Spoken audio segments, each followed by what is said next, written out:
Quantity over quality. That is the mantra. Quantity over quality. That's what's up. That's our agenda here. That's what we're here to do. That's what we're put on this platform to do. Quantity over quality. I respect that, David Zimmerman. I respect that. I don't believe in Zimmerman. I just believe in late night streams. Late night streams. And that's reality. The stream is over. What can I say?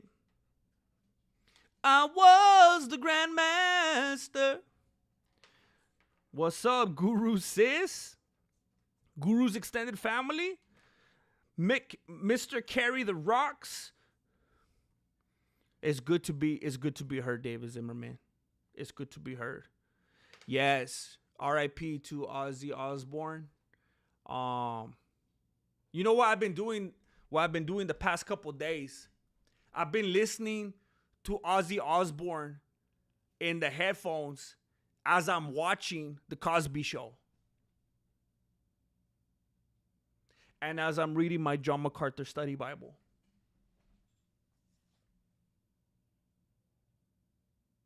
I ain't even going to talk about Johnny Mac right now because I don't want to get emotional. I'm going to leave that one alone for right now. But yes, if we're going to talk about the mainstream, if we're going to talk about Hollywood, Theodore Huxtable, and Ozzy Osbourne, brought us loads and loads of entertainment over the years. You know, from Theo Huxtable arguing with his father over his D in school to Ozzy Osbourne sniffing fire ants as if they were cocaine. Lots of contributions to the world from these two gentlemen from very, very different walks of life.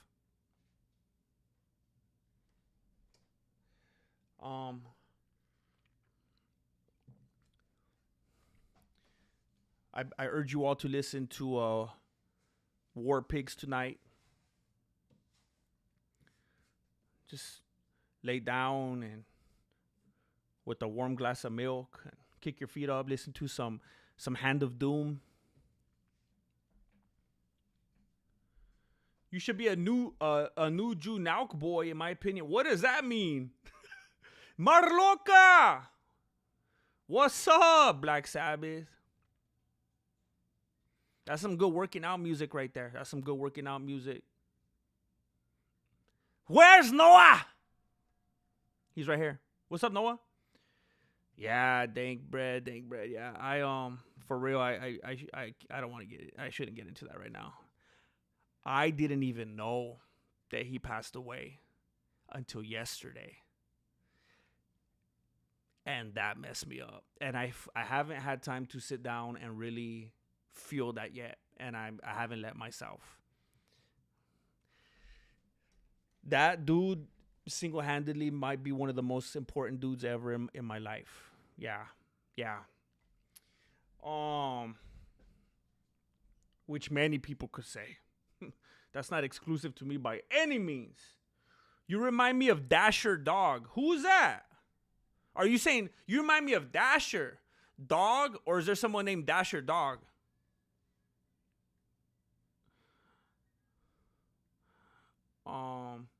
Dana should hand over the reins. I believe he should. I don't want him to. Because I know it's still in there. I know he still got it. And I'm going to talk about it right now. I'm going to talk at you right now. I'm going to let you know how I feel about it. Now you know the scene. Now you know the thing. What you gonna do? I liked Eddie Winslow more than Theo Huxtable.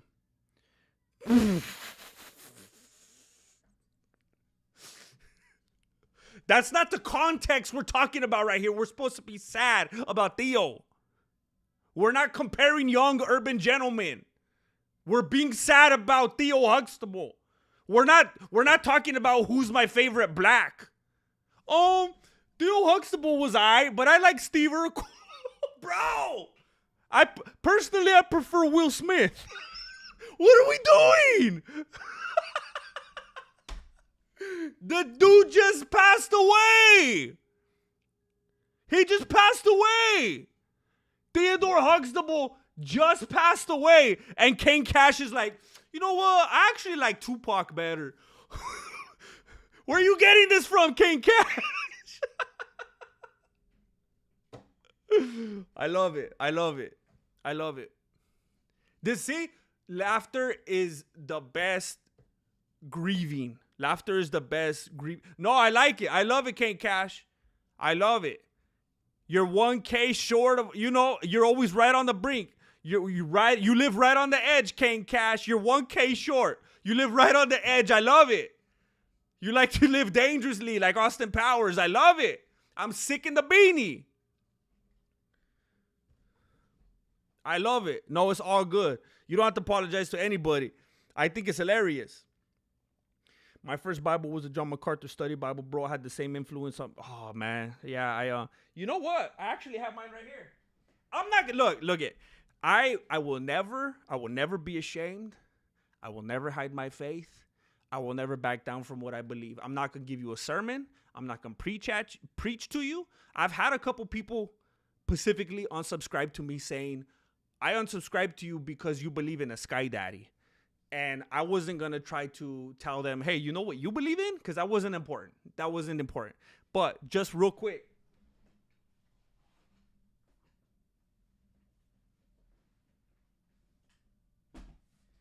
I actually have my MacArthur study one right here that the homie Zach Hughes actually ordered for me. You know the legend in the chat of the Mexican martial arts, Zach Hughes? Once you go Zach, you never go back. He actually sent this to me. This is one of my most prized possessions right here. And you know how John MacArthur came out with the Legacy Standard Bible? I actually got a first edition. What was that, a year or two ago? First edition. I'm very proud of this. This is very special to me. Legacy Standard.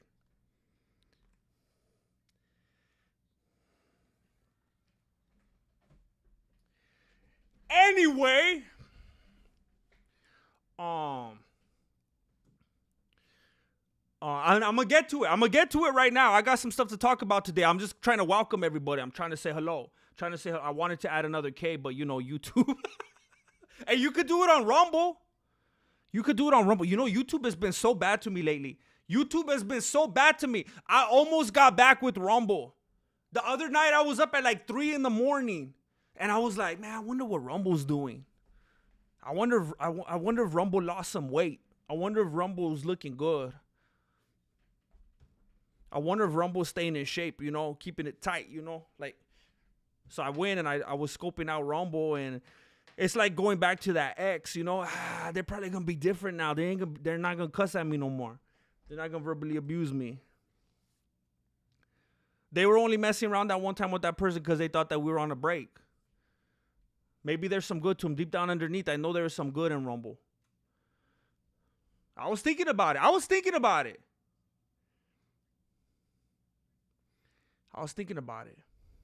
Do you like actor Jacob Vargas? I don't know who that is. From Next Friday. Is that the dude with the beanie? That's racist, bro. Everything I've ever seen this dude in, because I recognize his face right away, I've liked it. So yeah, wait, he's the dude from American Me. La Primera Leaves. Yeah, that's the bad influence on his little brother. Yeah. That dude's cool. Someone says John MacArthur is in hell. Are you Pentecostal? I was raised in a Pentecostal church. And then I read my Bible one day and I was like, oh snap, this is not biblical whatsoever. This is actually somewhat demonic. I'm not going to alienate anybody. I'm not going to be mean.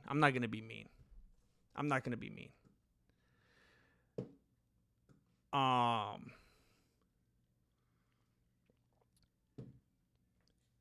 I will say it one time. I'm not gonna be evil or disrespectful about it, but I will say that I was raised in a Pentecostal church, and it is unbelievably unbiblical.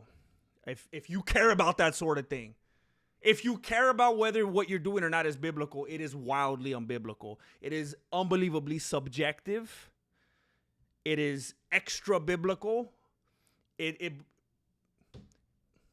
There's more and more and more and more revelations that have nothing to do with the spoken, authoritative, complete work. The word of God itself explicitly tells you not to listen to. I mean, Paul, like, don't listen to these. Being tossed to and fro by every wind of doctrine, by everything that you hear, by the testy spirits. But then people come in here with that Kundalini spirit, and it's like, bro, crack some pages open. But I'm not going to get into that right now.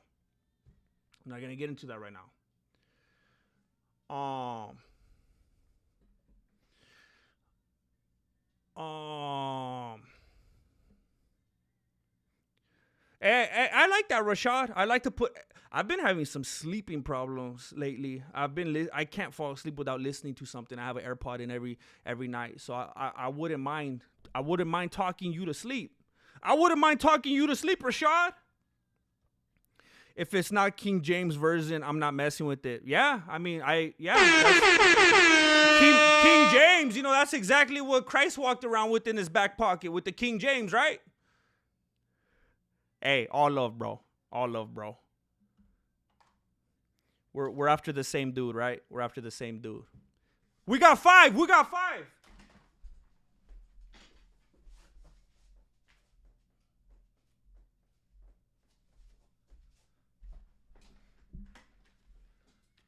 David Zimmerman, Corey Sandhagen versus Yair Rodriguez will be an interesting match for the White House event. It would, because of the racial undertones. I love it. And then if Yair Rodriguez loses, they put him on the ice van. They send him back. I love it. Full-blown WWE right here. If Yair Rodriguez loses, the ICE agents flood the cage and they take him back. But what could happen if Corey Sandhagen loses? His own people shoot him for embarrassing. I don't know. I want to see something graphic.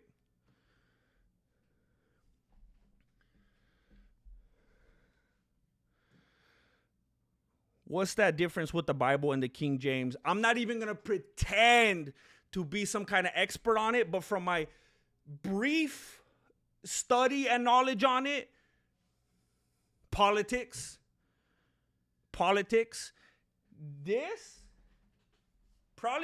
the Legacy Standard and the NASB is probably some of the actual closest word by word that you can get to the original translation. Lots of other things like NIV or whatever, there's lots of paraphrasing. There's lots of colorful language. There's lots of let's dummy it down for people. And then other ones are a little bit more political because of things that were going on at the time. Different kings and different situations that they were living in and different things that they wanted to get across and who they wanted to specifically speak to and things that they didn't really like so much that they didn't want to put so much of an emphasis on. Politics.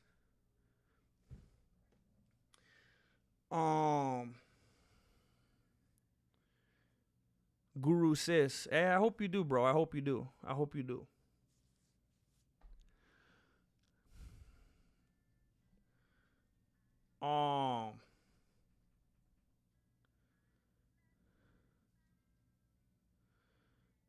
Is there a Bible audio version? I mean, there's a bunch on YouTube. The Legacy Standard specifically, I'm not sure. I think I was looking for one a few months ago, actually, now that you remind me. Because I was like, well, if I'm going to listen to anything, I already know which one I want to listen to. But I don't think I was able to find it. I probably ended up listening to, like, the ESV. Rumble's no good for you, man. I know. I shouldn't go back to them. They lied to me, man. They ripped me off. But, hey, I'm not going to get into it. That's the name of the title today. I'm not going to get into it. I was gonna say YouTube hasn't done any good for me either, and I'm here. But what good is it gonna do me to talk down on it? I'm still here.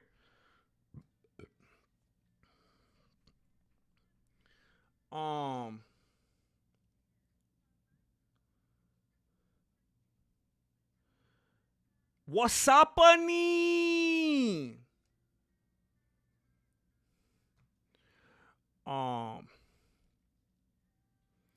Power slaps in the dystopian future. All right, so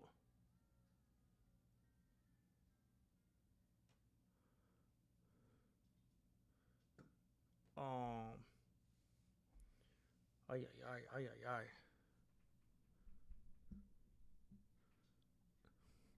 Politics aside, I just really want to see Sanhagen versus Rodriguez, two unique styles. And okay, so you were going the other way with it. You were just being like a normal person. Okay, I respect that. I respect it.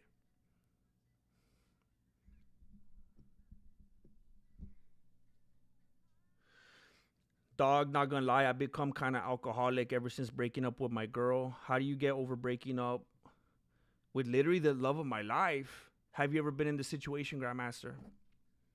Bro, I don't want to get into your business, but I mean, I can't help but wonder because you're saying, well, maybe it's semantics because you said, you made it sound like you broke up with her and now you're saying she's the love of your life, but maybe you just meant in general you guys broke up. I'll give you the very, very, very short version because I've talked about this in the past. The very, very short version is at a time in my life when I was in a place where you're describing right now, I thought it was the end of everything. I thought life was never going to get any better. I thought I had missed the best thing of life ever and everything was downhill from there. And how did I let it slip through my fingertips and so on and so on and so on and so on and so on and so on. And now I look at it as a blessing in the skies. And I'm so happy that it happened because if I would have had what I wanted at that time and if I would have stayed in that situation, I wouldn't be with who I'm with right now and have the family I have right now. And I know it sounds cliche, but it's like, bro, it's true what they say, like about dodging bullets. And I'm telling you, and you have to know this. You have to know this. In the moment, it's like, yeah, right. Everyone tells me that, yeah, it gets better, yeah. And at the moment, nobody could have told me otherwise. Nobody could have told me, hey, bro, you're wrong. There's other, fish. It's going to get better. I was like, no, I'm dying. I'm dying right now. I'm going to be dead in 20 minutes. I could tell I'm dying right now. This is the worst thing ever. I'm just rotting away right now. You guys are wrong. You don't know what you're talking about. And they were right. But you have to know that in the moment, it's like, yeah, shut up. You don't know what you're talking about. It's easy for you to say, easier said than done. But I'm telling you, bro. I'm telling you, like, I felt like no one could have ever felt that magnitude greater than I did at that time. And like, I'm so happy now that I did not get what I wanted at that moment because I wouldn't have this now. So I would just say, you know what? And I'm not trying to equate this to you. I'm not trying to go dark or anything like that. I was on Instagram today and I saw a post about this. Some parents posted it about, I think it was like a teenage. If anything, she was like 19 maybe. And she took her life. And there was just an outpouring of love and support in the comments. And people were like, I wish you would have talked to somebody. I wish you would have. And the reason I bring that up is because I had a friend when I was in high school that took their life. And, when you're that age, everything is magnified. Everything is bigger. Everything's like life or death at that age. And it's like when you're that age in those volatile years, and, I don't know how old you are, but it's not like adults can't experience it. Everybody's different. When you're caught up in that little snow globe of emotion right there, it literally feels like there's nothing past this. I remember one time I was walking down Frankwood in my town. I was walking around all sad. I had like nowhere to go. And I remember literally thinking, I was like 17 years old. And I remember thinking, the best part of my life has already happened. Like, this is lame. Like, everything else after this is just going to be like coping, you know? And I was so stupidly wrong. So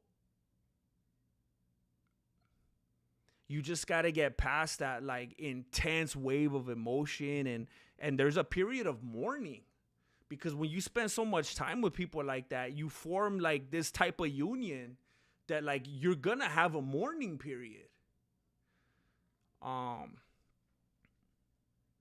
So my advice would be just to know, as corny as it sounds, there really is something after that. It really does get better. And you gotta take those blessings in the skies, where sometimes what other people meant for evil, there's a good thing after that coming to you that maybe you wouldn't have figured out how to get there yourself, but it was just, that provision was there for you. And then boom, you wake up one day and you're like, there's your wife, and you're like, bro, I'm glad I ended up with this one. It doesn't mean you have to hate the other one. The other one could end up being like a bank teller, and every time you go and get all those fat stacks out to go out with your wife and go celebrate and stuff, you're like, hey, I remember you. Hey, okay, so give me my money. See you later. And like, you could be on good terms, But I'm just saying, like, when you have the lifetime thing right there, when you get that lifetime achievement award and you're right there going on date night and stuff, and then you think past, I'm talking like 5 years from now or whatever, and you think about the other one, you can be like, bro, I dodged a bullet. Like, you don't have to hate her, but still. You don't have to hate her, but you don't need to catch that stray either. You don't need that shrapnel. You don't need that shrapnel, that thorn in your side.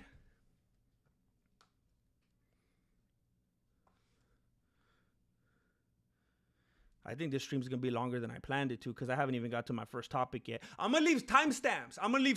I know I'm always against it. I'm very anti-timestamp, but I'm going to do it today out of respect for you guys, for riding with me, for hanging in there, because I'm so long-winded today. I've been talking for 28 minutes, and I haven't even got to my first topic. Too many people keep passing away. We keep talking about mortality. We keep talking about Bible translations, love and loss. We haven't even talked about Dana White yet. Hey, I want to say thank you to Rene Ramos. He just dropped 20. Let's drop 20.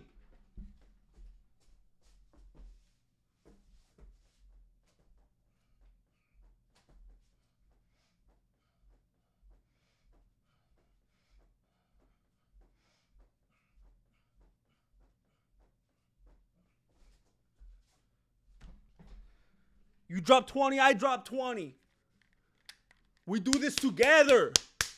We do this together. You drop 20, I drop 20.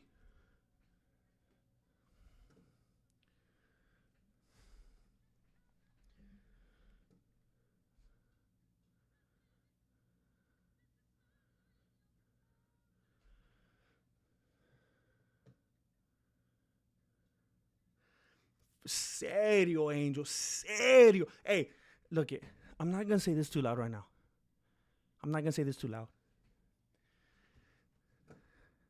You know how many times I've been in love, bro? You know how many the ones I've had in my life? Hey, there's going to be another one, bro. I'm telling you, bro. A little bit of Fatima in my life. A little bit of Sandra by my side. A little bit of Monica over there. A little bit of Sherry standing next to her. A little bit of Beatriz standing there. A little bit of Maria texting me. I'm telling you, bro. I've been in love like Jon Jones has title defenses, bro. I'm telling you, turn the page.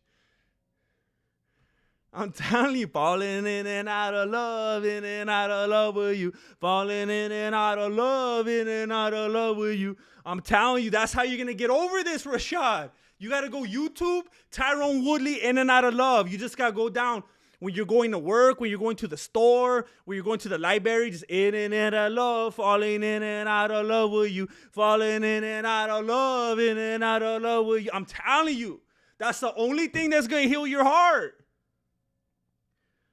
I'm telling you. Do you ever get on Instagram and you scroll, you're like, bro, I'm glad I dodged that one, bro. I don't do it because I have no business looking up past loves on Instagram. I don't do that. But I know other people do.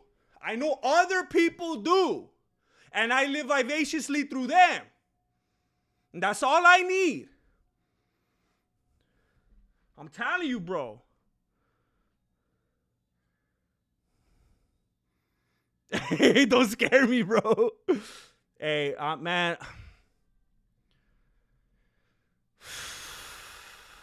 I'm glad to hear that, Rashad. I'm glad to hear that. For real. I'm glad to hear that. I'm gonna say one more thing on it because I know you don't want me to. I know you don't want me to talk for 8 hours about this, Rashad. You just gotta let it settle and do your thing. But I'm gonna tell you one last thing, and I said it a few streams ago. There's a dude named A.A. Bondy.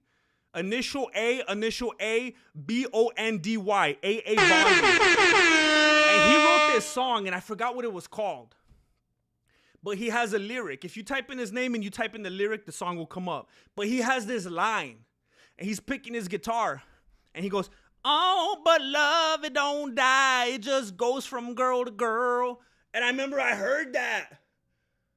I was like, bro. I remember I even told one of my homies, I was like, bro.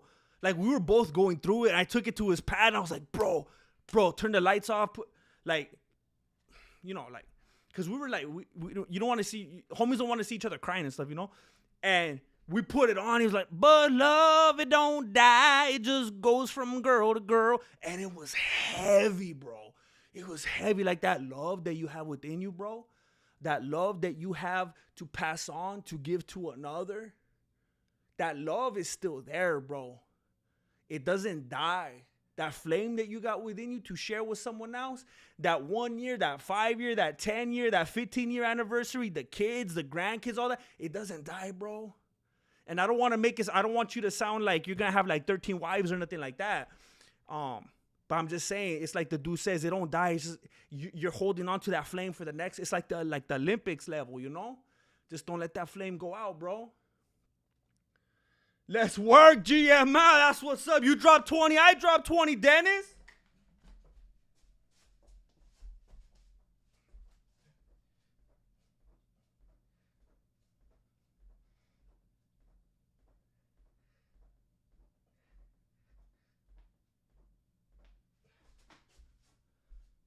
That's what's up. That's what's up. I'm going to get ripped and rich at the same time.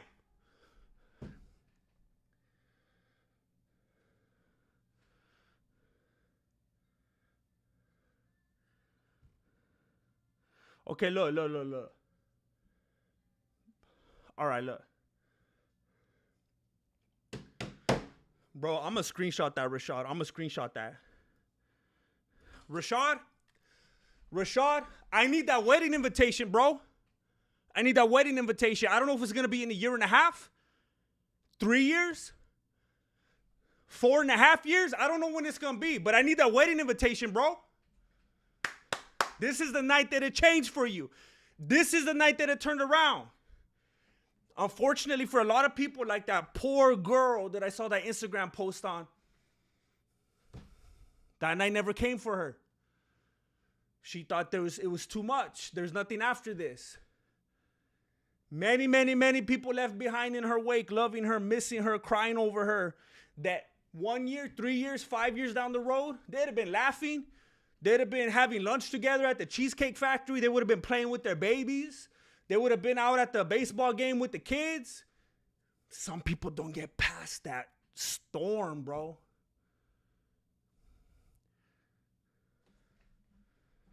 I'm happy for you, bro. You could get on the other side of it.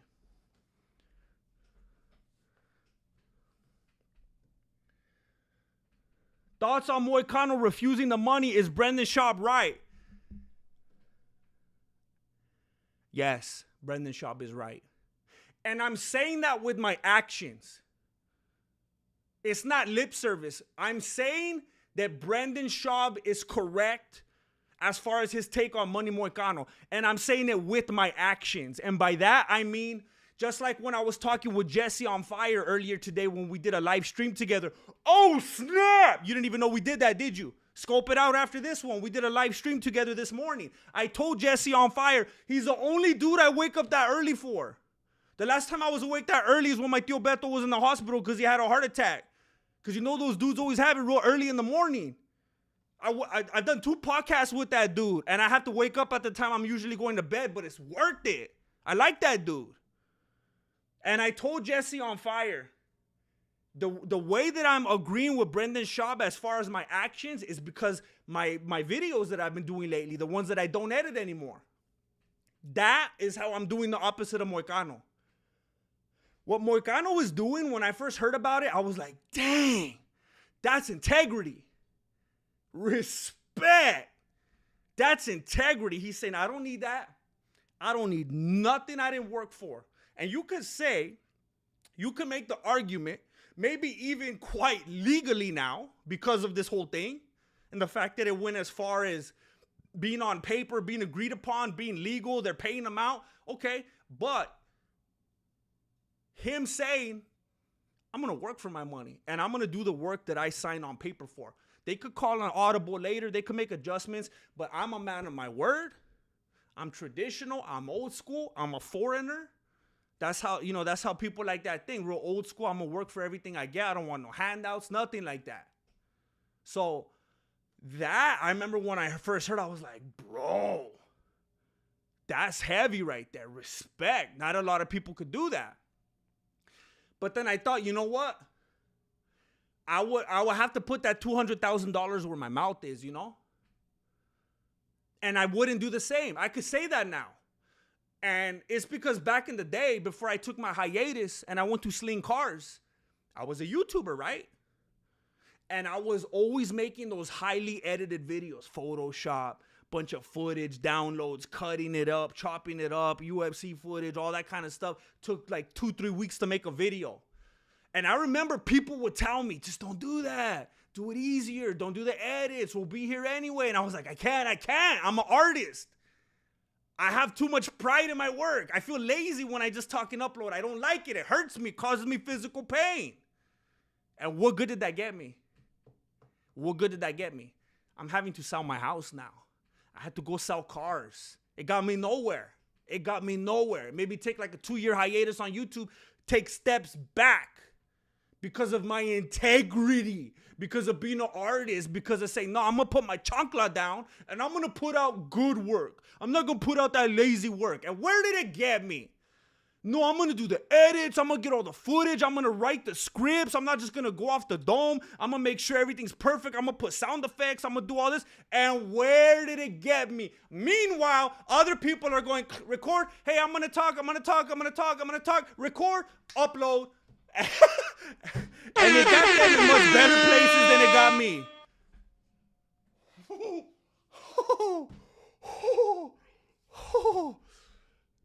Art means nothing. Integrity means nothing. And now that's why I say, you know what? It goes out the door. I got bills. I got a family. I just got to do the thing. I just got to talk and upload. And that's what Moicano should have done. He's not a bachelor. He has a family that he has to answer to. And he probably didn't really get into that conversation because, again, the roots, the old school nature, that foreigner type of nature. It's like, it's like Michael Corleone. Don't ever ask me about my business. Don't ever ask me about my business. He probably didn't even talk to his wife about it. He probably said, this is a non-starter. I'm not taking it. I'm not doing it. She heard about the thing. She heard about the payout in some article. She's already looking up Jeeps and stuff. She's already trying to get whatever. And then he says, nope, chale. He has to think about the future. In the fight game, there's no safety there. There's no backup. There's no retirement plan. There's no pension. Sarah Grandmaster just dropped 5. I got to drop 5.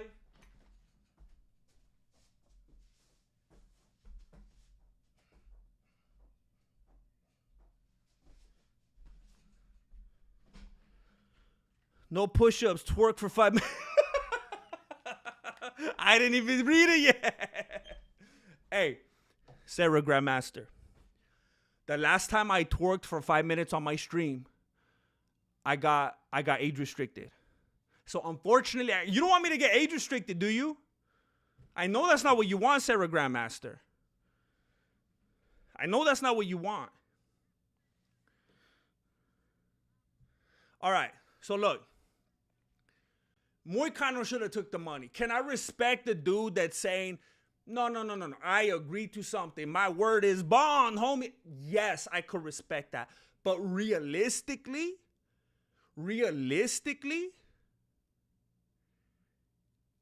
when you are a protector and a provider and a producer over this family that you've been entrusted with, you need to do those things. Because your integrity is not going to feed your family. Your integrity is not going to keep your family safe and clothed and fed when this company decides they don't care about you the next day. Just like Dustin Gaethje. He's over here with his hands out.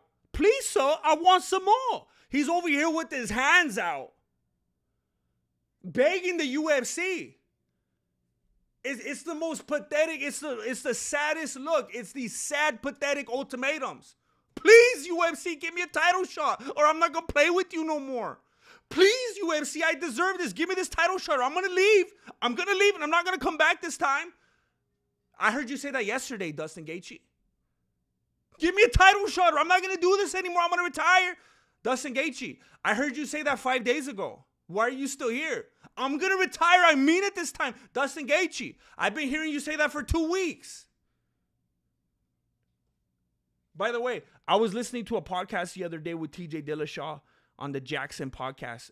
And Dustin Gaethje sounds exactly like TJ Dillashaw if Dillashaw had CTE. It was weird. I thought it was Dustin Gaethje. But the company, you can't do that, Moicano. You can't be like, they gave me a title shot, they paid me, they took care of me, they did something for me, I'm going to do something. That's not how it works. That's why Gaethje's burned and crying right now. It doesn't work like that. They're opportunists. They do whatever makes sense and works for them at the moment, and if that benefits you, fine, but that's not their priority.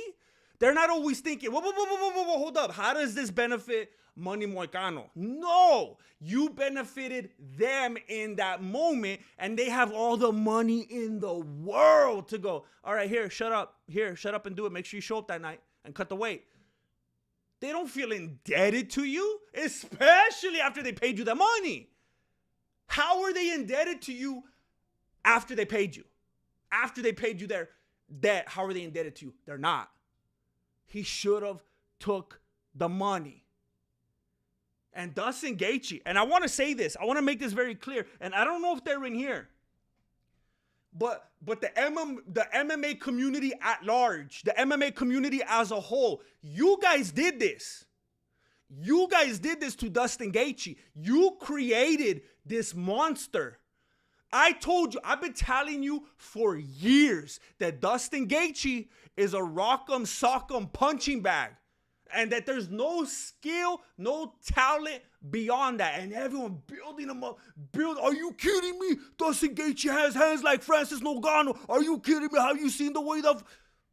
Where has it get him? He's a perpetual bridesmaid, and now he's begging for title shots, threatening ultimatums, and he doesn't leave.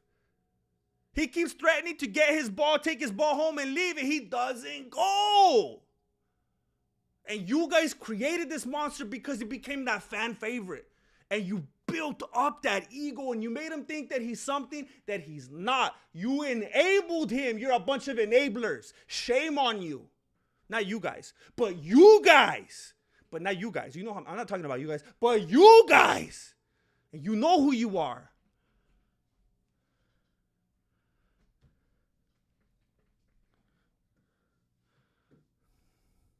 So let me talk about my first topic 45 minutes into the video. My very first topic, let me talk about it 45 minutes into the video. Dana White is a self-loathing MMA promoter. If you watch any of the footage of him lately, talking about MMA, talking about the UFC, I said it when I was, again, did you forget? I can't remember. Let me remind you. I don't know. Did you just get here? I was talking about how I did a live podcast with Jesse on Fire this morning on his channel that you could go watch and like and comment on and subscribe and share it and stuff like that. I was on this morning talking with him. And I said that we were watching this video of Dana White listing the upcoming fights, the matchups. And I told Jesse on Fire, he sounds like if he's having to read his texts / search history out loud to his lady. He looks like he just came in from like getting something out of his car, and his lady was like right here with his phone. She's like, "You want to explain this to me?" And he's and then also, are you sure? Okay, that's exactly how he's reading it. He sounds like a hostage.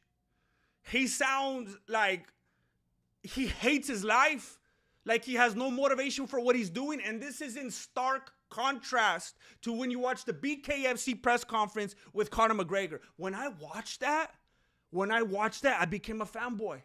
I bought the t-shirt. I'm telling you, I never liked Conor McGregor. I was never a fan of Conor McGregor. My very first video on this channel is me clowning on Conor McGregor. I couldn't stand that fool. I never liked that fool. Never rooted for him in any aspect. I'm not even one of those dudes that's like, okay, well, outside the cage, he's a monster, but inside the cage, he's so great. I didn't like anything about him, and I thought he was overrated. I didn't like nothing about him. But when I watched him at the BKFC press conference, I became a fan.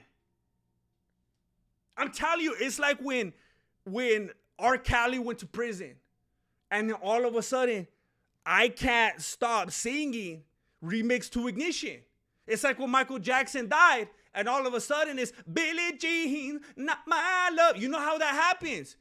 Bill Cosby does his thing, and all of a sudden I'm binging the Cosby Show. It's that weird thing. It's like guerrilla style marketing, and it works. I never liked Conor McGregor, but I saw him in that press conference, and the passion that he had, that evil villain, Dr. Evil type charisma that he had, it won me over. This dude cares about his promotion. He believes in it. Every single fight from the bottom rung to the top is just blood, sweat, and tears into it. That's his baby. Dana White was reading off the matchups. Like Marilena and the rest of my family, they all love seafood.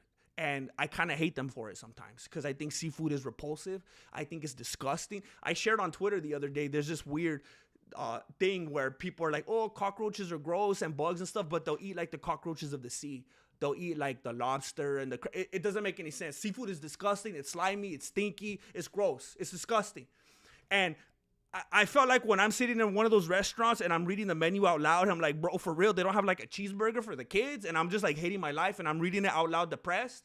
That's how he talks about his fighters. That's how he talks about his baby, about his promotion. It's depressing. You look at him do it, you look at Conor do it, and it's like, what is wrong here? What's missing here? Conor came out from under that wing, from under that umbrella. Did he like extrapolate everything? Did he leave Dana White with nothing left? But I figured it out today. I know exactly why Dana White has been acting like that lately. A lot of people have been saying Netflix, that it looks like it's going to be Netflix. I don't know. But wherever they're going to go, whoever's going to be in charge, whoever the board is, whoever the boss is, whatever kind of money is involved, Dana White's job is in danger right now. It's in danger. Dana White has realized that he's replaceable. Dana White used to be the guy. He used to be the man. He's like in that position now where, who's that dude that nobody liked and he made all the phones? Ashton Kutcher. When Ashton Kutcher, remember the dude that invented the iPhone, when Ashton Kutcher went public with Apple, do you remember they fired him? I don't know if you know your history. The dude who made the Mac, iMac, MacBook, the Apple phones, the iPod, the iPad. Ashton Kutcher, when they went public and they had a board and public trading and all that, they fired him. That's like firing Ronald McDonald from McDonald's. I mean, actually, Michelle Obama did that. So it kind of ruins my example. But it's ridiculous, right? That's like firing Ronald McDonald from McDonald's. They fired Ashton Kutcher from Apple. How do you fire the dude? Well, you can. They could do that to Dana White now. I used to work at a company like that. I used to work at a big tech company. And we were like, I was making videos. I was doing good. We had job security. They went big. They went public. They got absorbed by this big company. And you know the first thing that happens? They start getting rid of all the dudes with the big salaries. Who do you think is going to be up there at the top? And so the more successful the UFC is getting, the more in danger Dana White's job is. He doesn't have that job security anymore. When things go that mainstream, it's like Journey. You know how they have that new Asian dude as the front man? And I could spot it a mile away. I can't stand it when people tell me, you can't even tell the difference. It sounds exactly like the same guy. Oh, I could tell the difference. I could be across the street and my Pandora's playing. I'm going to walk all the way over there to my phone and change it. And I make sure I thumbs down. I could tell. I don't even want to talk about it. I'm not going to get into it. That's another thing that I'm not going to get into tonight. When things go mainstream, that mainstream, all of a sudden you could become replaceable because it becomes a fine-tuned machine. Like McDonald's, like the founder, how everything is just so well-oiled. You could just take someone out, drop someone right back in. And that's why, have you ever noticed why some managers, it seems like their only function, like their only job is to act unnecessary. Have you ever had a manager like that? Like, why are you nitpicking at this? Why are you trying to change that? Why are you complaining about this? Why are you always focusing on that? Why you just let me do my job? It's because that's the only way they feel that they're going to keep their job. They always have to feel like they're doing something. They're scrutinizing something. They're analyzing something. They're innovating. They're changing. They're updating something. That's what gives them their job security. And that's exactly what Dana White's doing with the power slap. Let it sink in. That's all that Dana White's trying to do.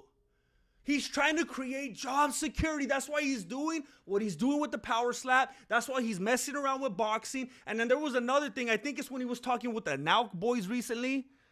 I don't remember what else he's been on, but he was talking about how there's even another new weird thing that he's introducing. It's all about job security because they know they could. They've been grooming Daniel Comer for the longest time. For the longest time. You don't think they want to drop an individual of color into the place of Dana White? Are you kidding me? Are you kidding me? They've been trying to single white female Dana White you put them side by side. You change the contrast, you can't tell the difference. They're trying to single white female Dana White for the urban audience. And Dave Zimmerman just dropped 2, so I'm going to drop 2.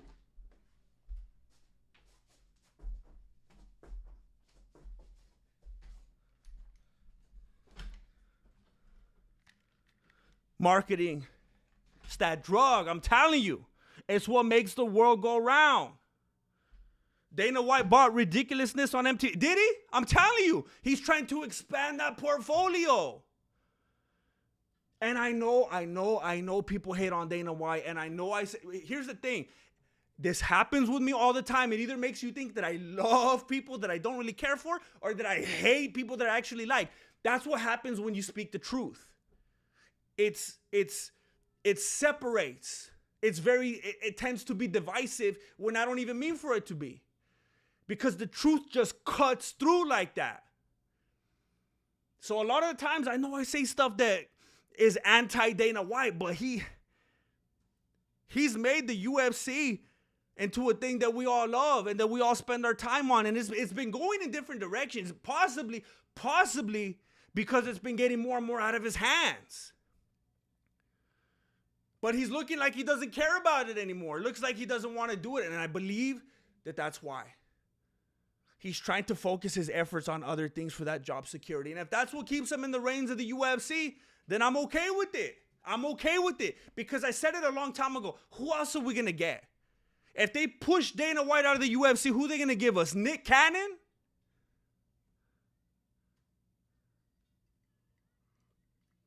Stephen Colbert? The dude's looking for a job.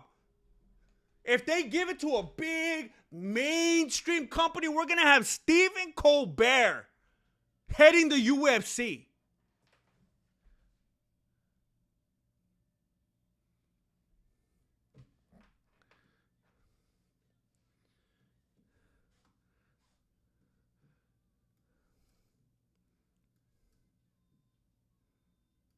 Next topic.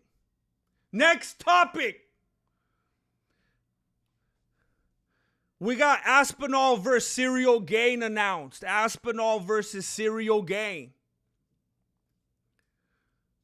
And you know why it feels so long?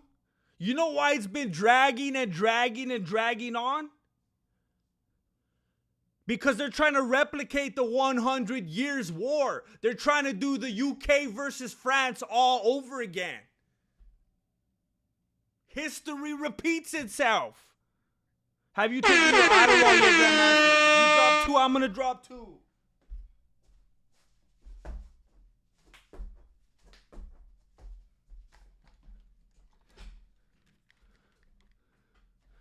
No, I don't have insurance. What else you got, Chin? They're replicating the 100 Years' War. And look, it is so frustrating. I told people days and days, possibly weeks ago, when everybody kept saying, well, first of all, I was saying, after Jon Jones came on the Full Send infomercial / podcast, everyone was saying, oh, he says he doesn't want to fight anymore. He's not excited about it anymore. And so on and so on and so on. And I said, you're tripping. There's stuff going on behind the scenes. He's acting like a company man. He's taking the heat, which he has no problem with. That fool lives in New Mexico. Wait, does he live in New Mexico? Albuquerque. Yeah. That fool lives in New Mexico. You think he has a problem with the heat? He's taking the hatred. He's the scapegoat. Thank you again, DA. Hey, DA's asking me about Adderall. You trying to get me caught up, huh? Trying to catch me slipping. I told everybody, relax. He's going to fight Tom Aspinall. They said, no, he's not. What are you talking about? He said he's not excited anymore. He's been ducking him. I said, relax. He's going to fight Tom Aspinall. 10 hours later, he retires. Dana White says Jon Jones retired. Called me last night. Everyone starts clowning, coming back to my comment section. What now, Grandmaster? What now, Grandmaster? And I said, what are you confused about?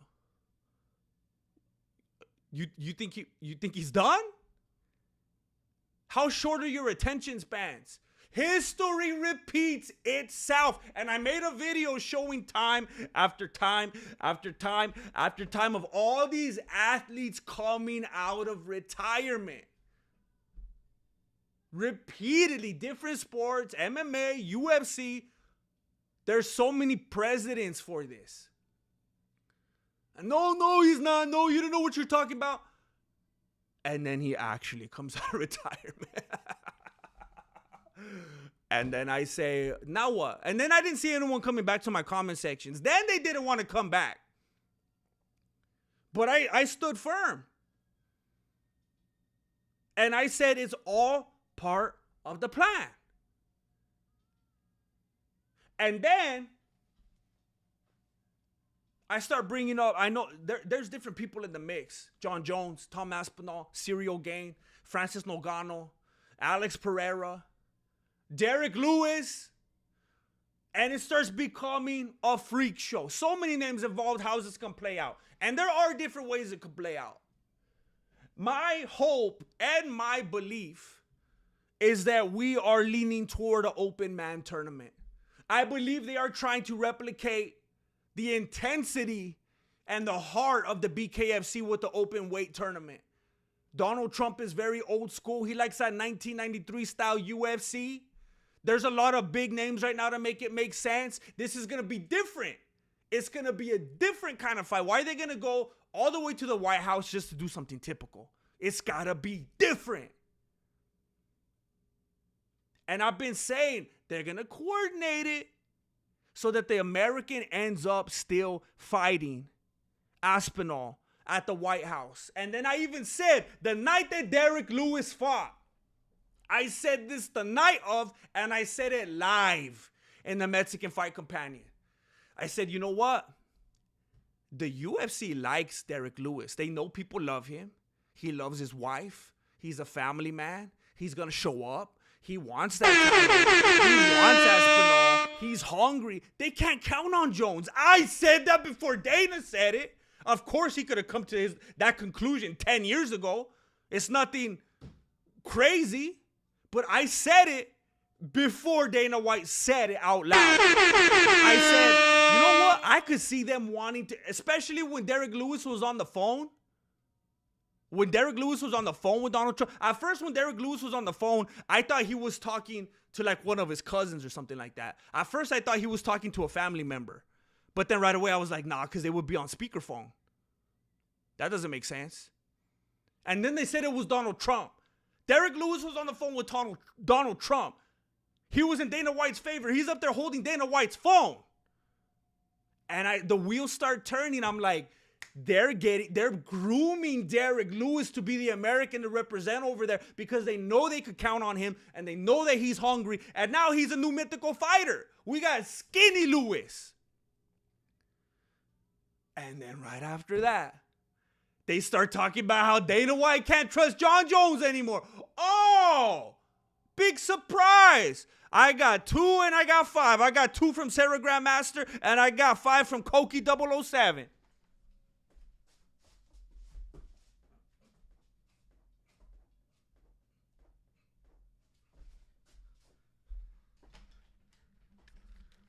Thank you. Good night. I hope everyone sends you $1.99. Thank you, Sarah Grandmaster. I appreciate you. I hope they do too. I hope you have a good, safe night, Sarah Grandmaster. I hope you have a good, safe, extremely appropriate evening. Koki 007 Grandmaster, if Gane wins, I hope he does. What if Gane wins? I hope he does to mess all plans. Look it, I'm telling you. I have to tell you. I'm sorry, Koki 007. It's not going to happen that way. And it's not because of anything that Aspinall has done. It's not because of his talent, because of his skill, because of his resume. If anything, it's in spite of some of that. But let me tell you one last thing before I elaborate on that, Koki 007. And again, thank you, Sarah Grandmaster and Koki 007. They announced Gane and Aspinall. And I thought, this is perfect. This is exactly like what I said if it was Gane or Francis Ngannou. They're being very, very, very literal about this. Again, it's like the 100 Years' War all over again, or like the 7 Years' War, especially because they're really dragging this thing out. What they want is they're gonna have Ciryl Gane against Aspinall, and Aspinall has to take that victory because it has to be historically accurate. They need the American to come back in and bail out France. We gotta save their butts all over again, is what Dana White and Donald Trump is saying. It's perfect. It fits the plot perfectly. They need to throw France in there so that the U.S. could come by and save their butts from the Brits. So, Ciryl Gane is that sacrificial lamb. I have to tell you, I don't know if there's any Ciryl Gane fans in here. Ciryl Gane is kind of like Jamal Hill, but not really. Because like Jamal Hill doesn't have any fans, but people seem to passionately actively dislike him. I don't think people actively dislike Ciryl Gane. I just feel like he's like a bland type of cereal. Ciryl Gane is like a bland, like a raisin bran type. He's like a real bland type of cereal. So I don't feel like people hate him. They're very indifferent to him. But it's all part of the plan. He's that sacrifice. The U.S. needs to come in and save France after that British invasion. And Jairo Ruiz just dropped 10, so you know I got to drop 10.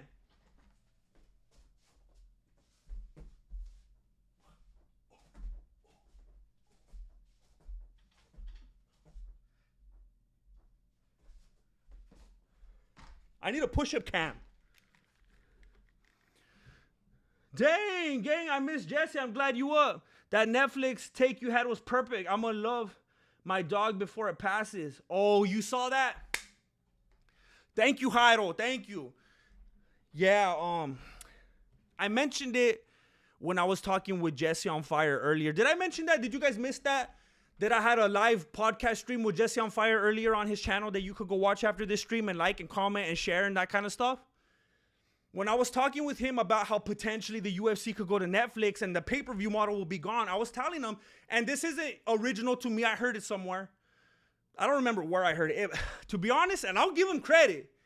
I'll give him credit unlike they do for me. I think it was when I was listening to Chael and DC, I think one of them made a comment about how if they go to Netflix, it's going to be a hard sell if they ever end that relationship and then they got to go back to the pay-per-view model, trying to get people to pay $80 again. And then they're going to have to charge them even more to try to make up for that lost time, because you know that's how they're going to do it. And I was telling them, even if they go into a model like Netflix, it's kind of like when you get a pet, you know? And I wish that my brain didn't work that way. But are some of you guys the same way? Like when you get a pet, like day one, you're like already mourning. Because you're like, how long is this thing going to live? You're like already sad about it dying because you know it's not going to last that long. And it's a morbid way to think. And I wish I wasn't that way. But that's like the way I think about whatever relationship they're going to go in. It's not going to last. It's going to be 1 year, 2 years, 3 years. And then what? We're going to get $150 pay-per-views. Thank you for watching that, Jairo. Thank you for the contribution. I think that Serial Gane is that Raisin Bran sacrificial lamb that's going to get fed to Tom Aspinall. And then the U.S. fighter's going to have to come and save France from the Brits again. And Tom Aspinall. And I'm not afraid to say this. I heard this from a video I was watching of MMA Joey's. And by the way, no, I'm not going to say it.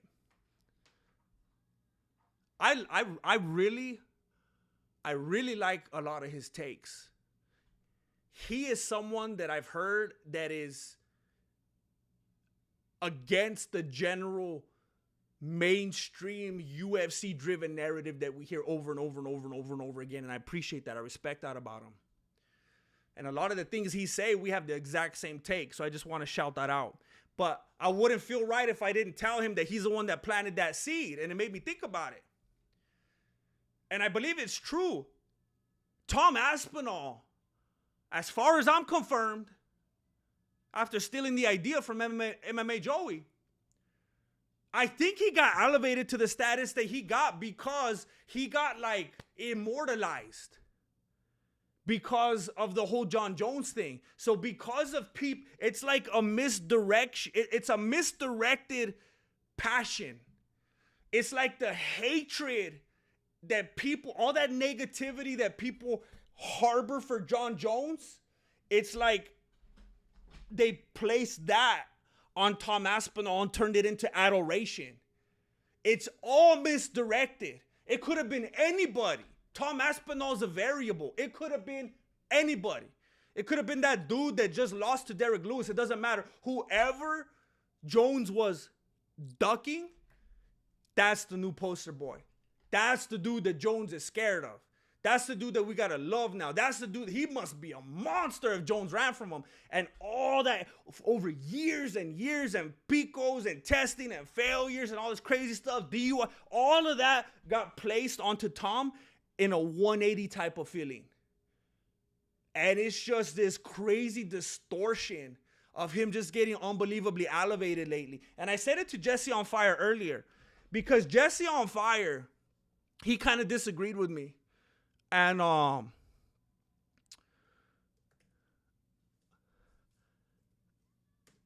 And he started looking up his record because he wanted to do some MMA math real quick in the wake of my facts. And he was telling me, look all these people. Look all these people that, you know, he's undefeated. By the way, he's not. He has 3 losses. But in the UFC, he's like, he's undefeated. The only reason he lost was to Curtis Blades because he basically lost to himself because he brought. And I told him, exactly. And I said, how ironic is it? On Tom Aspinall's next fight, let's have Alanis Morissette walk out with him. But let her sing. Let her actually sing, though. Because isn't it ironic? Isn't it? Yes, I really do think. He's the light-skinned Jon Jones. Tom Aspinall is the only one that could beat Tom Aspinall. Are you kidding me? It's the same thing as Jon Jones. Jon Jones is the only one that could beat Jon Jones. Tom Aspinall is the only one in the way of Tom Aspinall. He lost to Curtis Blades via himself. Via not having strong enough bones. Tom Aspinall has the same problems as Jon Jones. That fool gets in his own way. It's going to be Aspinall regardless. And then at the White House, they're still trying to figure out what makes the most sense for them. Jon Jones or Derrick Lewis. Now, I don't rescind a single word I've said because that was the plan. That was the plan, Jon Jones. But why? Because they wanted an American. Because they wanted somebody who could stick around and make money. But who could make even more money? Who do people like even more? It's a toss-up at the moment between Derrick Lewis and Jon Jones. Because just as many people, if not more, might buy tickets, might buy pay-per-views to watch Jon Jones just to see him get knocked out. But don't let this Gane versus Aspinall thing fool you or get you confused. It doesn't throw anything off. It's just a way to get to the American for the event that matters at the White House.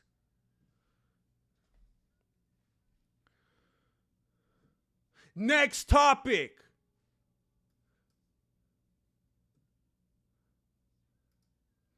Jon Jones and Derrick Lewis are the same.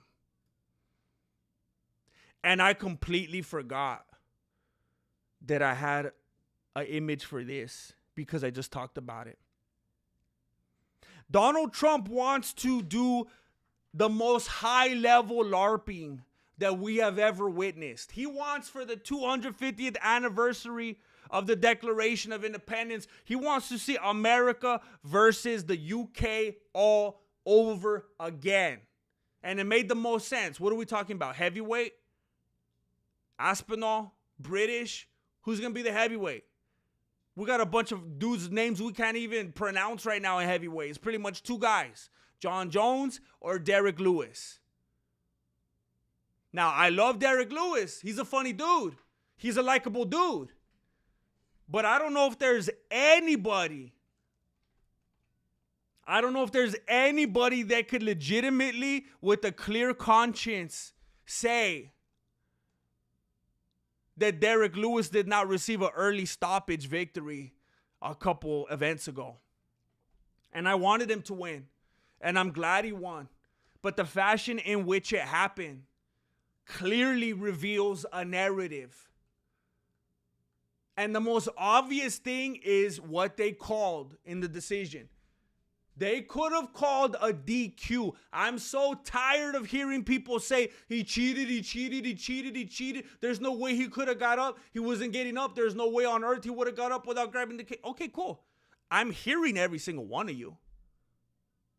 That's a DQ. Now what? Oh, because the cage, and he wasn't going to get up without the cage, and he would have stayed down, and there was no chance he would get back to his feet. Okay, DQ. Anything else? Well, he was just so there's no chance. He was wobbly legged, and he wouldn't. Again, DQ. DQ. If you're going to call it TKO, you might as well call it submission. It's the same thing I said in my video. When the dude climbed all the way up and got to his feet, Jason Herzog might as well have said, hey, rear naked choke by Derrick Lewis. Huh? How come? Because that fool got up by grabbing the cage. Well, how does that make sense? Because he got up by grabbing the cage. Well, then that's a DQ. And I don't understand how anybody in their right beanie could say otherwise. I'm agreeing with you. He loses. He loses. Good day, sir. You lose. You get nothing. I agree with you. But it can't be a TKO. How? Draw it out on paper for me. How does that make more sense than a DQ? I haven't heard one person articulate that. All I've heard people saying is trying to get across the sentiment. That dude should not have, what was his name? Taliesin? Taliesin should not have won. That's all I keep hearing. He should not have won, therefore it was justified. TKO is good. Okay, but what if I say, yes, everything, but it should have been a DQ? Now what do you say?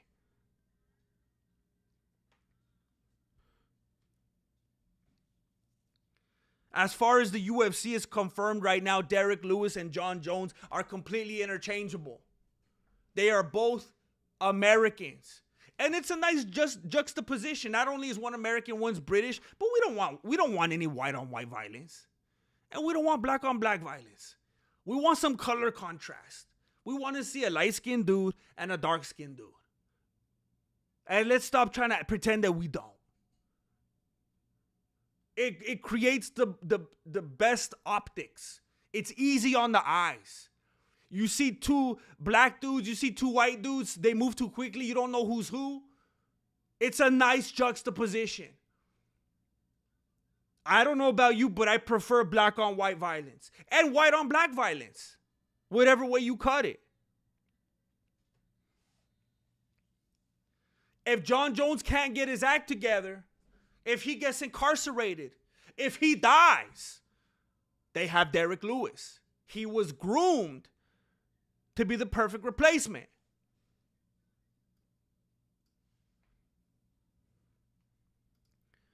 And the last topic that I have for today is Tony Ferguson threatening Ariel Helwani on his own show. Tony Ferguson was interviewed by Ariel Helwani today. My shoulder has been in a great deal of pain lately because I sleep with my arm under my pillow.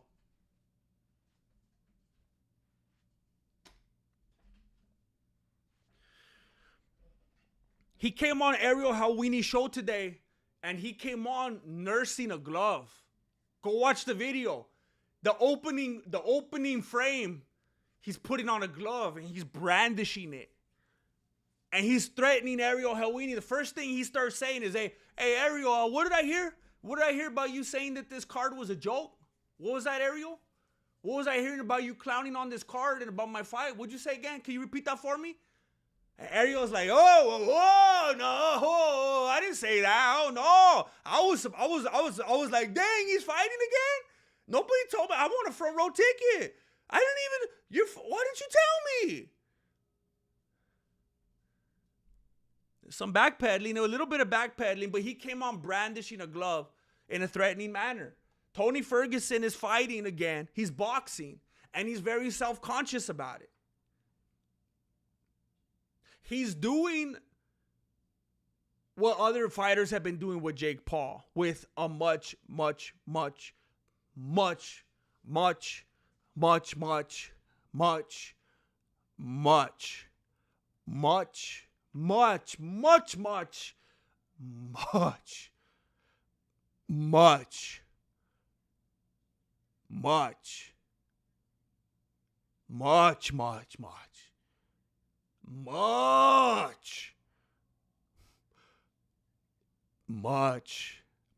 lesser known fighter.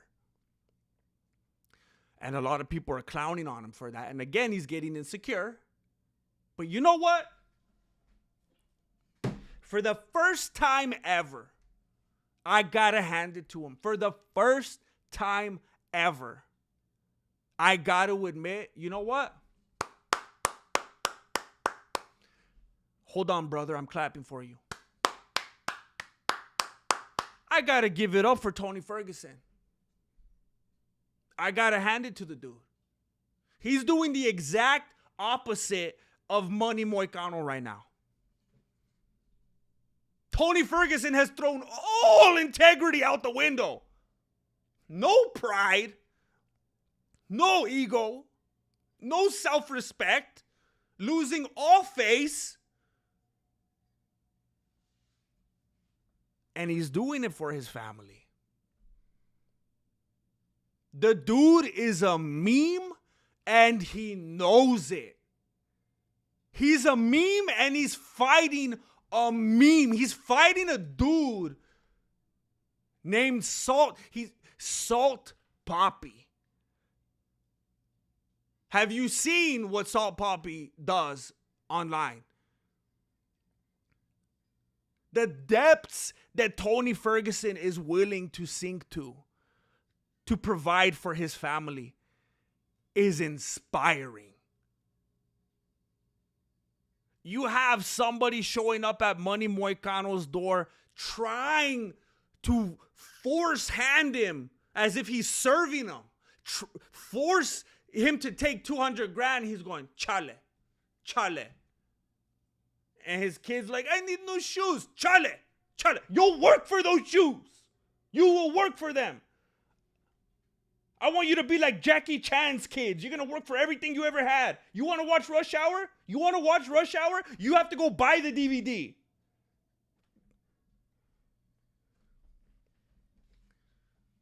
And on the other hand, you have Tony Ferguson willing to humiliate himself to provide for his family. Hold on, brother. I'm clapping.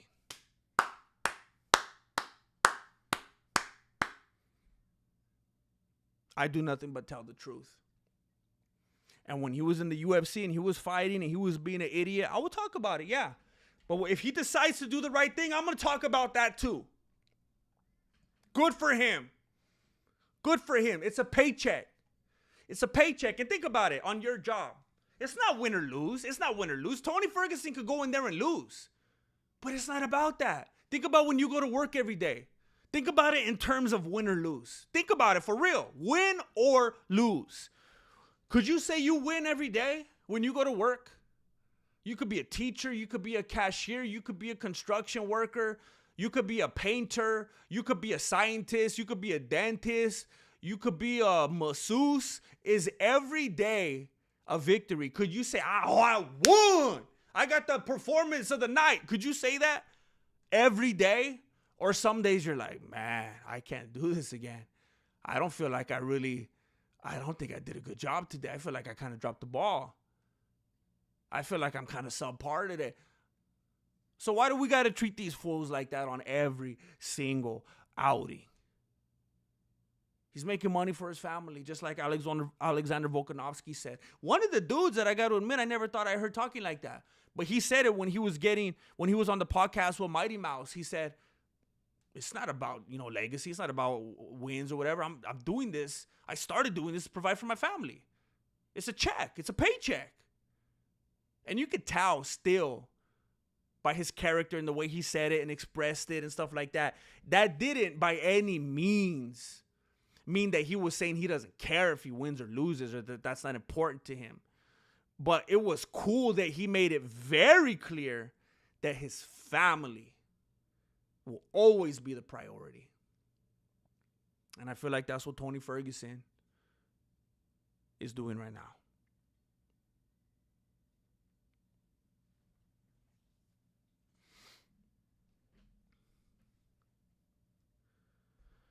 They should put Ferguson versus BJ Penn on that White House card.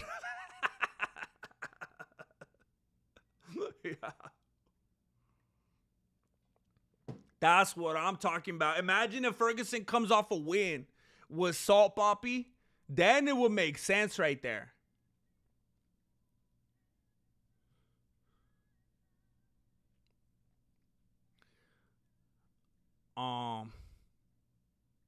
Someone threatened Ariel. That wasn't Dana White. And physically, probably. After all these years, all that animosity.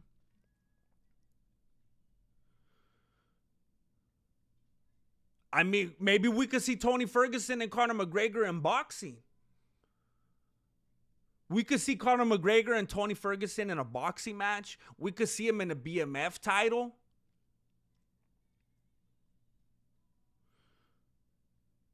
Tony Ferguson is the type of dude to draw a crowd with a pencil.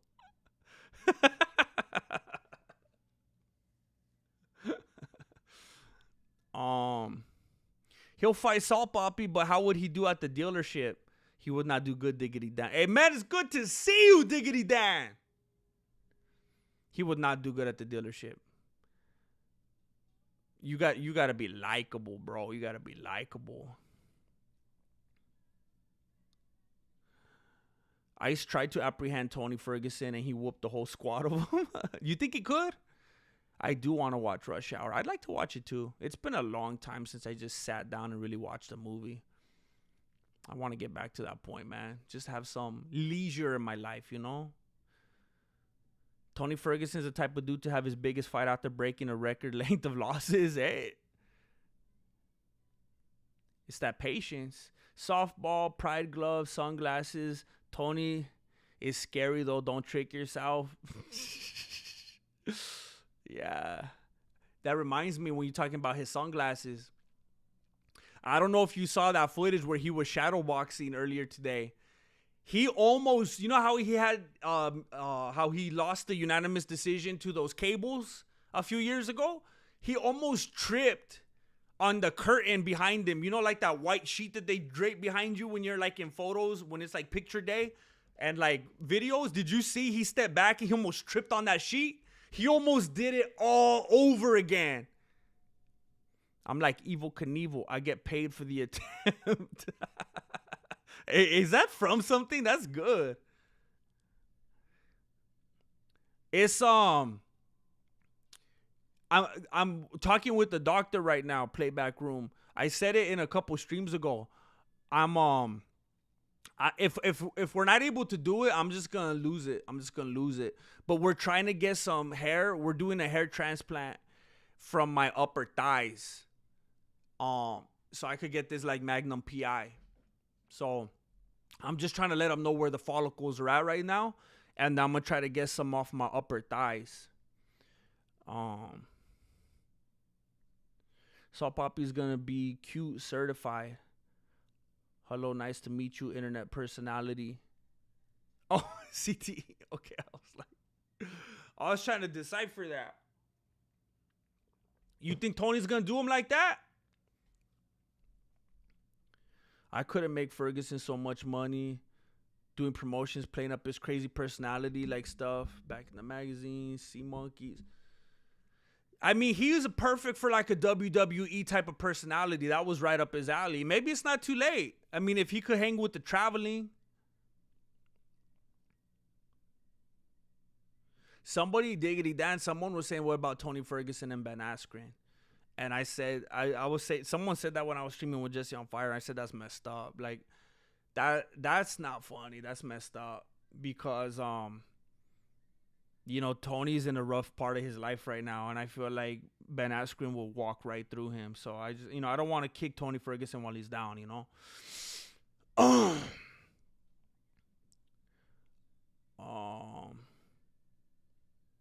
Yeah, the GFL thing's messed up. And to be honest, when I was all formulating is while I was still on my hiatus. So I don't like fully know the whole story about that, but I was looking forward to it. I remember when I was still selling cars, I was kind of mentally planning my departure, and I was like, hey, when I go back, there's going to be a new cool promotion I could talk about. And yeah, it's messed up, and it sounds like it burned a lot of people.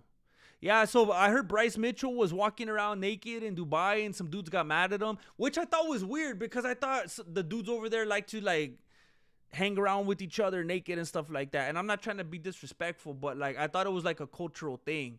I thought they were more open and free about stuff like that over there, and that it's like all normal.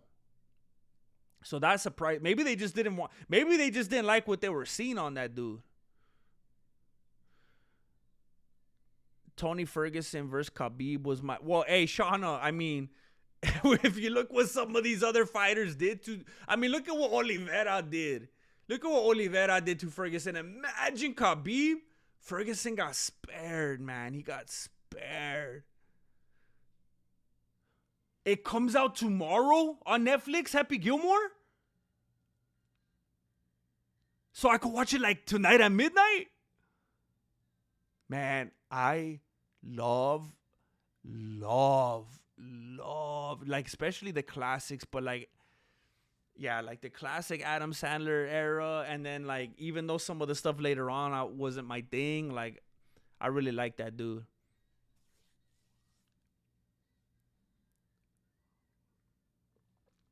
Even with all the I mean, unless there's something I don't know about, I feel like even with all the success he's ever had, Hollywood never got their talents into him, you know? Even some of the stuff he jokes about, sometimes you're like, oh, that dude's based, you know? And I don't use that. I think that's the first time I've ever used the word based, and it felt kind of gross. I don't like talking like that. But it was like the only way I could think of how to express what I wanted to say off the beanie. But I just feel like he hasn't been contaminated by the industry, and I really like that about him.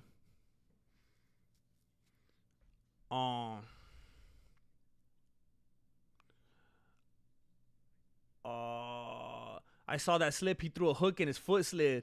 Yeah, I'm telling you, it was scary. I was like, oh no, I can't believe everyone they were probably trying to restrain themselves, everyone in the room, from being like, ah. I thought it was gonna get more of a reaction, but it didn't. Yeah, it's so good to see you, Diggity Dan.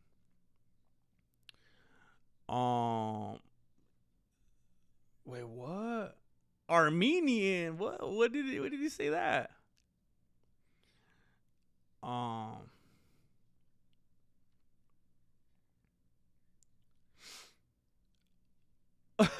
Tony Ferguson is the type of dude to repeat history just to defy destiny. Red Bar loves you, Jesse. Hey, what?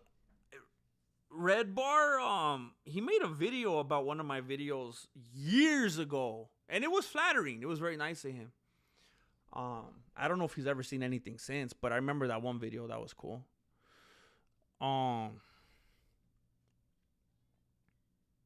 Yeah, Koki 007, because they were trying to figure out where they could get it from, and I told them I got a bunch of hair on my upper thighs that I don't have any use for, like, and it'll just come right back. So yeah, Ben Askren got out today. He got out today, and Tony Ferguson's been real quiet ever since then. He came out with that shadow boxing earlier in the day, but ever since Ben Askren came out with that video, Ferguson's been real quiet.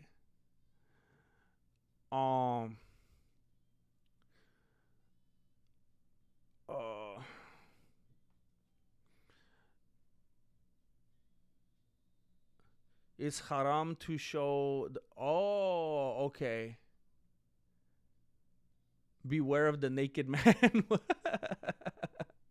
So you just can't show your publics.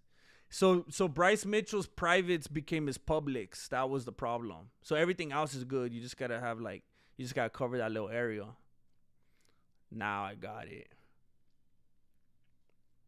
Dang. Hey, Shooter, yeah. Yeah, Shooter McGavin, yeah. I got emotional during that movie too. Yeah, dang it. Yeah, especially like when you have kids too. It's like, no, I need to be better. I need to be better. Anger Management. I saw that movie so many times. I feel pretty and entrancing. Ooh, how did he say? Look, I'm lady. Oops, no, I'm not. He did so many things too that people just let him get away with now. You know how they always try to go digging and cancel everybody? I just spill water all over myself. I'm losing my equilibrium. I heard MJF from AEW. I'm gonna have to Google all of this. What is Michael J. Fox? Oh, snap. That fool hasn't been in anything for years.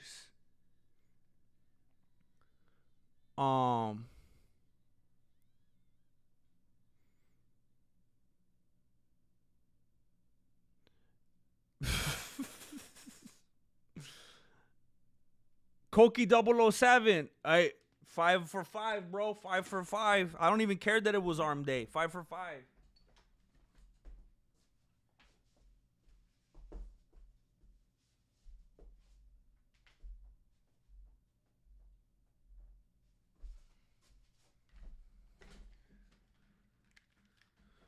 Grandmaster.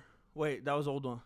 Another 5, bro. By the way, I didn't bet on Ilya winning, bro, because I did win holiday winning.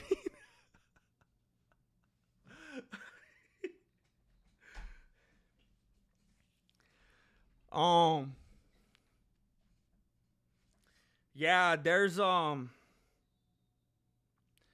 it's like I've said to my kids before. You know, have you ever, for those of you that are parents, isn't it frustrating? Like when you've told your kid not to do something, because you're like, hey, don't do this because don't do A because B might happen.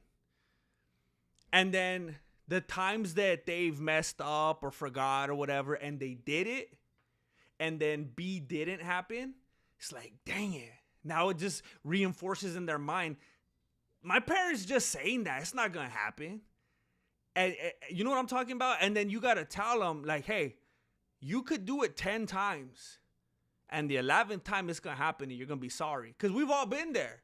Where we were kids and we did something dumb or we forgot something. We were reckless about something, careless about something. And we got away with it enough times to feel confident. But then, you know, that 51st time or that 101st time, that's when the ball broke the window. That's when, you know, whatever happened, you know?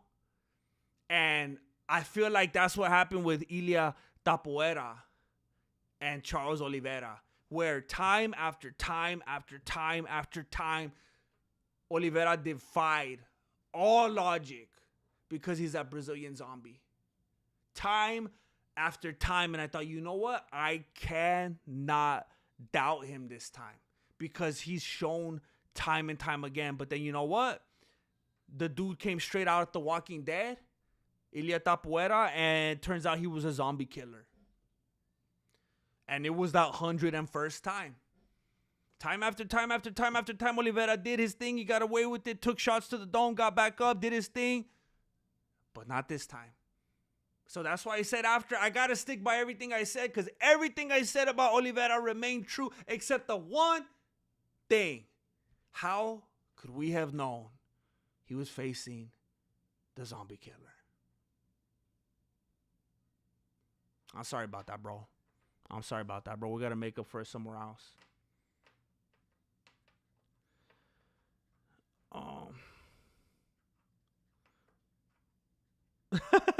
That's right, Rattlesnake.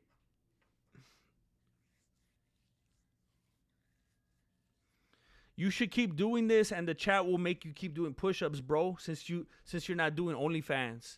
Hey, I like it. I thought of it a little bit ago, and I was like, you know what? I'm gonna get my workout going. I'm gonna get ripped. I'm gonna get rich. I'm gonna do the same. I'm gonna kill 2 debts with 1 donation. You know what I'm saying? How dare you, Shauna? How dare you? How dare you curse the movie? They made a Zoolander sequel. It was enjoyable, surprisingly. That's what I'm talking about. The Naked Gun one. That one surprised me. And you know what I was super proud of? And I know this is like the most random thing ever. I was on YouTube one day and I saw a trailer with it was just playing off to the side and the sound was off. And it was that dude, what's his name? Who's the dude from Taken? The new Naked Gun guy. What the heck is his name? I can't remember. The guy, I have a special set of skills. I saw a video looping and I saw him in it. And something about it, immediately I said, that looks like Naked Gun. Because I used to watch those Leslie Nielsen movies all the time when I was little. And then I clicked on it, and I didn't see the title, nothing. No funny slapstick stuff, no jokes, no props. And I clicked on it, and it said The Naked Gun, and my beanie almost blew off. I couldn't believe it. It was weird. I was so happy. It was like I thought it into existence, you know? It probably wasn't even a Naked Gun movie until I had that thought. And then I just changed destiny.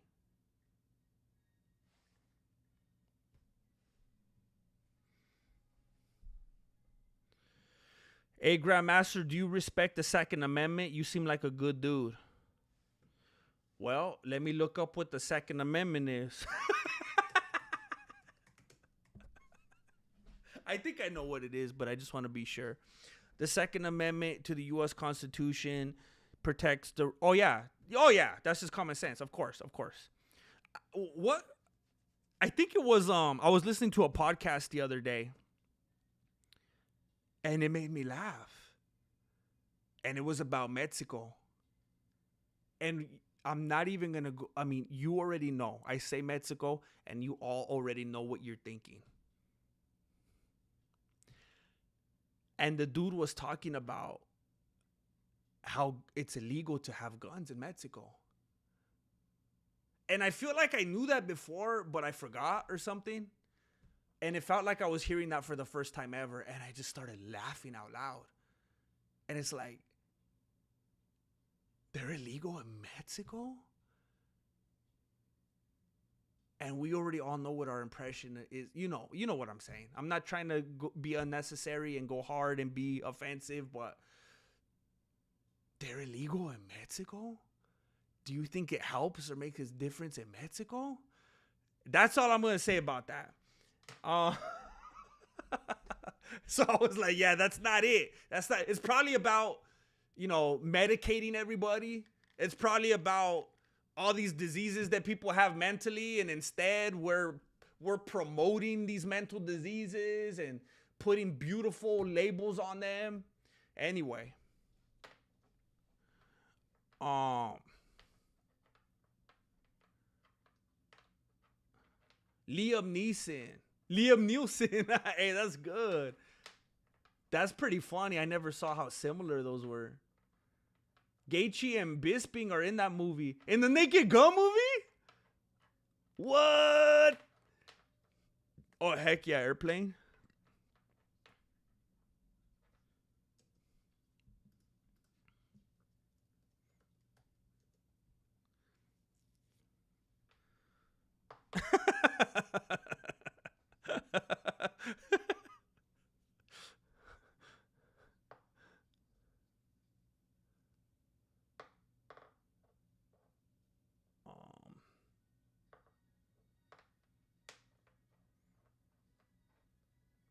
I fully support the Third Amendment. Let me see the Third Amendment.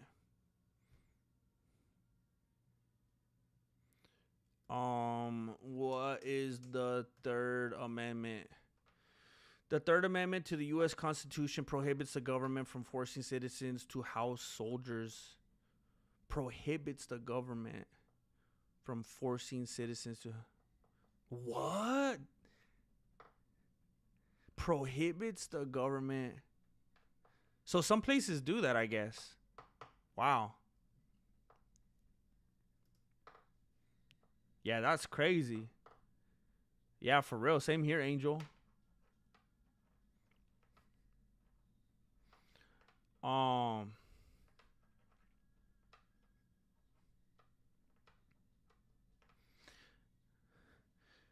Roro, man, I don't know how to say that. I'm sorry. Roro Noah. Man, you got me. Roro Zorro. I'm a new follower of yours. Your content is amazing. I appreciate you. Thank you. Thank you very much. I have been at a point in my YouTube existence where I started to fully believe that no one new was ever going to find my channel anymore. So it feels very good to know that you're here and you're new. I appreciate that. Thank you for letting me know. All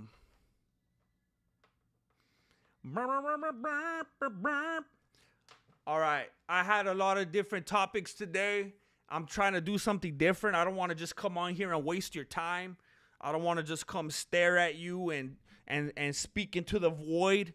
So I'm gonna shut this down right now, And I'm going to go and timestamp it because I want to respect the people's time who come in after the fact. Those who come after us. So,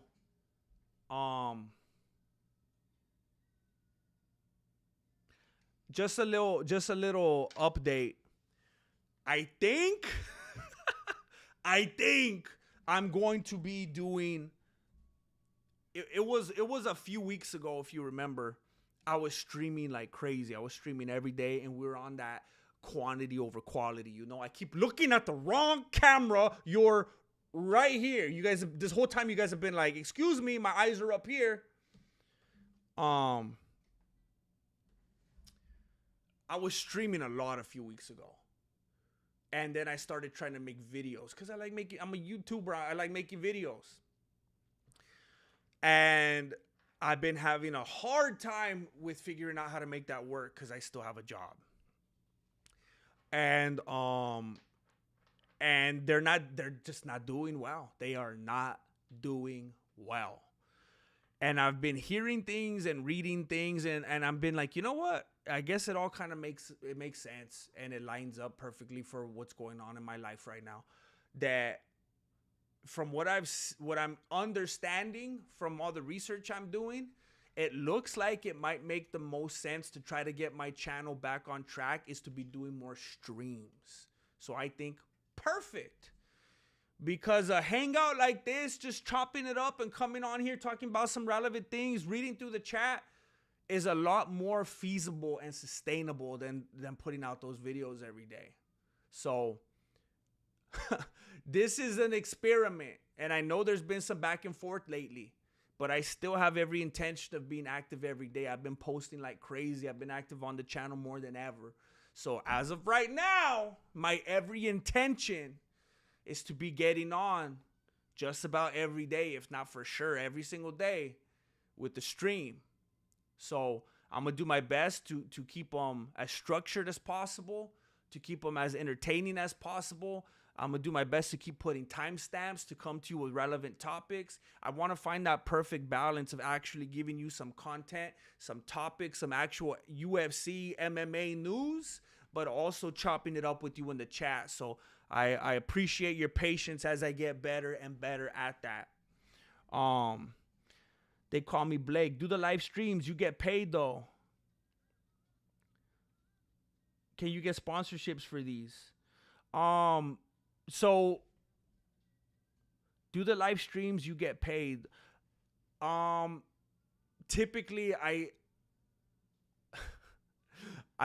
said this in the last stream. Let me tell you where it's at today, just for example. Nah, I'm not even gonna get into that. The money's bad. I can't really think about it as money right now. It's more about analytics. But typically I could make more in a stream than in a video. For example, like the videos, you know how I was putting out a video every single day, like 10 to 20 minute videos. Some of them were 20 something minutes. Each of those videos probably made like $20. I'm not even playing with you. Like $20. So to stream and be able to just chop it up and go back and forth and joke around and have it be all laid back like it is right here, and most of the time make even more than that, it's like, well, shoot, it's better from every angle. So typically streams do better, yes. Family. And cause I got all my homies with me. And sponsorships, I could get sponsorships for streams. But no one's going to want to sponsor me with the ways my views look right now. So it's an uphill battle for sure. Renato Moicano just joined the $2. I got to drop 2. You know what that means?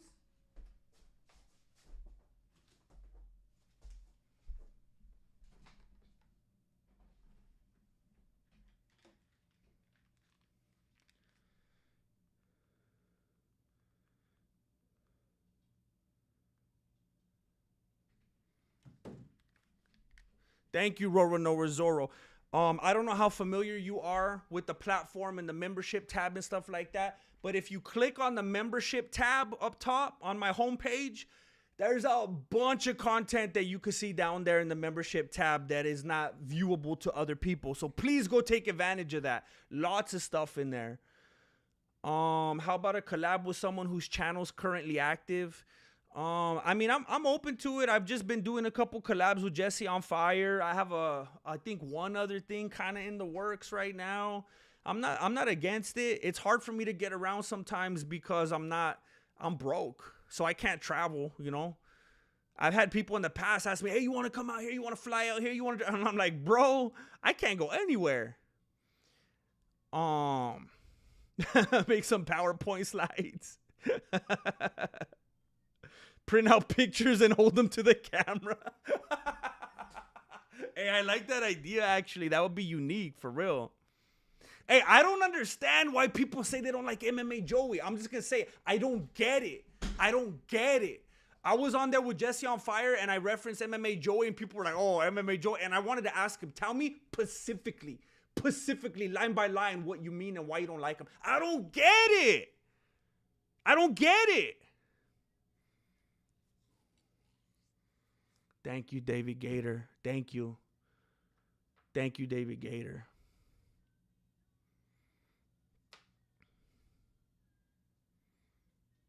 Thank you, bro. That was like the funnest time of my life, bro. I want to get back to that. I really want to get back to that. Yeah, I thought about that before, AK. I thought about that before. Angel, you're the legend. You're the legend. That's your legacy. All right, I better dip. Please don't forget to like this video. And any comments on it, any likes will help greatly. You already know how YouTube is. Thank you for spending your time here with me this evening. I'm going to try to go on way earlier tomorrow. I appreciate all of you. Thank you for watching. Appreciate it.